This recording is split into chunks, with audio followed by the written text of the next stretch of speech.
Hi everyone, आप सभी कैसे हैं? आई होप आप सब बहुत अच्छे होंगे दोस्तों। और आज जैसा कि आप देख पा रहे होंगे, मैं निमंत्रण में पहुंच चुका हूं और आज यहाँ का थोड़ा सा एक्सप्लोर करेंगे और साथ में मिलकर थोड़ा सा आनंद लेंगे। देखता हूँ कहाँ तक मेरा विजिट होता।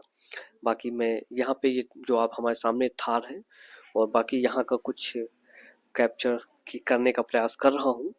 और बाकी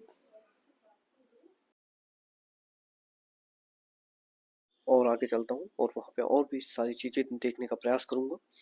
और बाकी यहाँ पे जो आसपास का देख पा रहे होंगे, यानी कि लाइटिंग की व्यवस्था काफ़ी अच्छी देखने को मिल रही है। बाकी और देखता हूँ आगे क्या है खास।